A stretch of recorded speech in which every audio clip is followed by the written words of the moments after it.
जो हमसे टकराएगा चूर चूर हो जाएगा। प्रेम सारी जगह है, प्रेम सारी जगह है।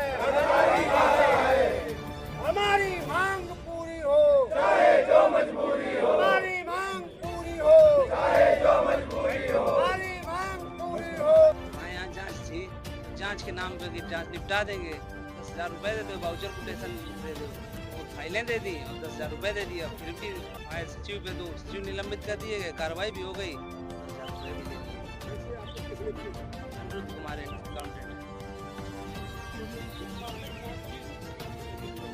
रिवोर की जांच थी, हम रिवोर कराए थे, उसमें विकास कार्य जांच थी।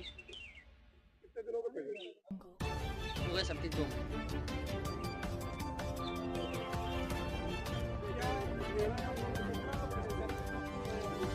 जी देखिए, हमारी जो 6 सूत्री मांगे थी उसके संबंध में हम लोगों ने कल से धरना शुरू किया था। अभी तक अधिकारियों की तरफ से कोई भी मैसेज हम लोगों को प्राप्त नहीं हुआ है। समस्याओं के निराकरण के संबंध में भी अधिकारियों की तरफ से अभी भी कोई भी कार्रवाई उनकी तरफ से नहीं की जाती।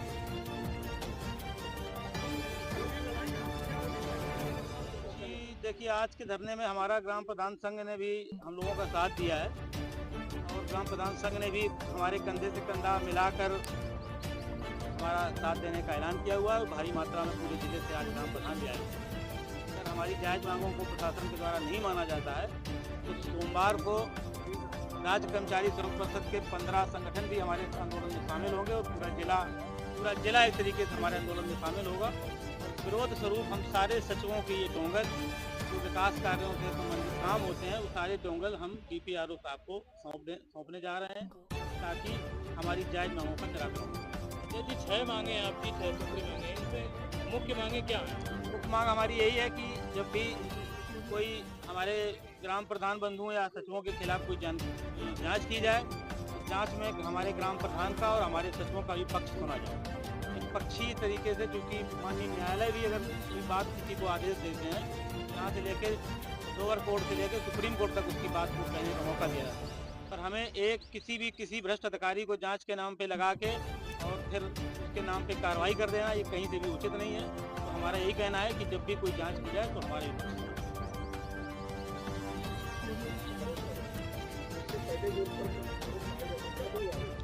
जी यहाँ पे एक अकाउंटेंट हैं, जैसा कि आपको लोग पहले भी उनको कह चुके हैं। एक अकाउंटेंट यहाँ पे संबद्ध किए गए हैं जिला पंचायत राज कार्यालय में, अनिरुद्ध कुमार। उसके ऊपर कई तरीके के पूरे जनपद से शिकायतें आ रही हैं कि उनके द्वारा तो ग्राम प्रधानों को या सचिवों को बुला के तमाम तरीके के धनराशि की मांग की जा रही है। हमारे सामने सीधा जाता उदाहरण हमारे बीच में ग्राम प्रधान के झाला मौजूद है, जिनसे उन्होंने बुला के 10,000 रुपये भी ले लिए और उनके विरुद्ध में कार्रवाई भी कर दी। ऐसे भ्रष्ट जो कर्मचारी है जिसको अधिकारियों का संरक्षण मिला हुआ है, उसको इसकी जाँच की जाए और उसके ऊपर जो भी विभागीय कार्रवाई बनती है वो कार्रवाई की जाए।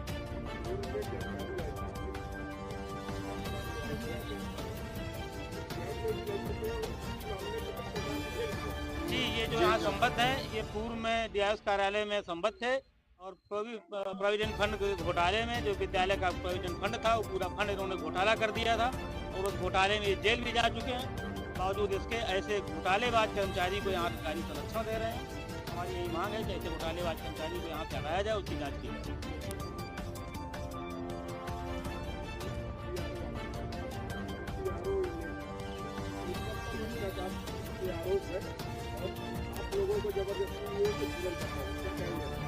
ऐसा है DPRO कार्यालय और जो भ्रष्टाचार की आवाज बहुत लंबे समय से ग्राम प्रधान उठाता चला रहा है, लेकिन उसके साथ में हमें हमारे सचिव महोदय अगर उस समय भी हमारा साथ दे दिए होते शायद ये भ्रष्टाचारी अधिकारी या कर्मचारी इस जनपद में ही नहीं रहते। लेकिन सचिवों ने जब आवाज उठाई और उनकी आवाज को बुलंद करने के लिए संगठन आज से नहीं विगत 20 वर्षों से यहाँ जब भी सचिवों के साथ इस प्रकार की कोई घटनाक्रम आई, ग्राम प्रधान संगठन सचिवों के साथ सदा खड़ा रहा है और जनपद कानपुर देहात में आज भी उनके साथ है। जांच के नाम पर उगाही होती है, वो शासन की मंशा के अनुरूप नहीं है। ये अधिकारियों की खुद की अपनी एक ओपिनियन है। जैसे एक धारा है 95(4).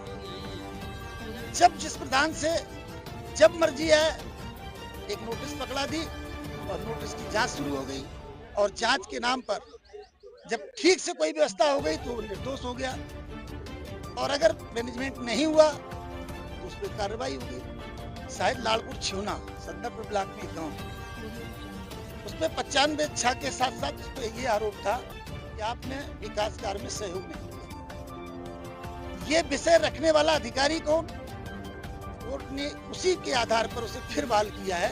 ग्राम प्रधान को कोर्ट तक भी जाना पड़ा। आखिर विकास कार्य में बाधा क्यों पहुंचाई जा रही? रही बात सचिवों की, वो डोगल जमा करने जा रहे हैं, काम पे जाएंगे नहीं। समय कम बचा है प्रधानों का, प्रधानों ने जो काम किया उनका भुगतान अवशेष है। अगर सचिव काम नहीं करेंगे प्रधान अधूरा रह जाएगा, तो अधूरा रहना प्रधानों के हित में नहीं है। इसलिए सचिवों का साथ देना ये हमारी मजबूरी भी है और उनका सहयोग भी है। तो अधिकारी चाहते हैं, ये मांगे कोई बहुत गंभीर नहीं है। इन मांगों को लेकर के पूर्व में हमने शासन और प्रशासन को पत्र भी लिखा था, और शासन की मंशा है कि कोई एक एजेंसी किसी जनपद में एक साथ सप्लाई नहीं कर सकती है, और इस जनपद में सप्लाई हो रही है। पूर्व में भी आप जानते होंगे जो कूड़ादान हमारे खरीदे गए थे उस समय भी जांच हुई, अधिकारी हटे। आज ये जो भूसा की सप्लाई हो रही, अरे गांव में सस्ता मिल रहा है, प्रधान खरीद लेगा, 1 वर्ष के लिए अपना रख लेगा, आप सप्लाई गोंडा बस्ती बहराइच से कराएंगे। ये अंतर रूप से गलत है। सरकार की मंशा नहीं है, लेकिन जो बीच के अधिकारी हैं वो अपना एक भुलगी आदेश चला करके प्रधानों का सचिवों का शोषण कर रहे हैं। इस पर उन्हें लगाम लगा ली जाएगी।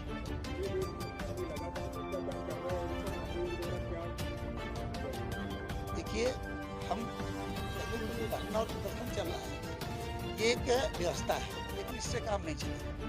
हमें सरकार में और शासन के जिम्मेदार लोगों के सामने भी खड़ा होकर अपनी बात कहनी होगी, और शासन स्तर पर भी हम जांच कराने में सक्षम होंगे और इनकी बात वहां तक पहुंचाने में कामयाब होंगे।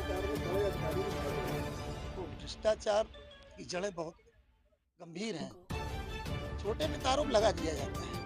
जहां तक मुझे लगता है कि भ्रष्टाचार में अगर अधिकारी अपने सही हो जाए, भ्रष्टाचार ही खत्म हो जाए। ग्राम प्रधान के यहाँ से या सचिव के यहाँ से जो भी कमीशन की बात आती है, माध्यम कोई और होता है, जाता है किसी और के माध्यम से, और जो लेते हैं वो जानते भी हमारे पास आया, ये आया कहाँ से, इसीलिए हमारी जांच नहीं करते। हमारा नीचे से अगर जाना बंद हो जाए, ऊपर से आना बंद हो जाए, तो भ्रष्टाचार भी खत्म। ग्राम प्रधान 5 साल के लिए होता है, समय भी कम है, वेतन भी नहीं है, 5000 रुपए उसको मिलता है। इसके बाद गांव में कितने खर्चे होते हैं, किसी की तबीयत खराब है, किसी की शादी है, किसी की कथा है, किसी की भागवत है। ग्राम प्रधान 5 साल के बाद पैदल हो जाता है, और अधिकारी 5 साल में माला माल हो जाते हैं। आखिर भ्रष्टाचार कहाँ है, इसकी जांच कर लीजिए। प्रधान के पास होगा तो उसकी दौलत दिखाई पड़ेगी, और अधिकारियों की जांच कर लीजिए तो पता चल जाएगा भ्रष्टाचार कहाँ है। इंकलाब जिंदाबाद, इंकलाब जिंदाबाद, जिंदाबाद, जिंदाबाद।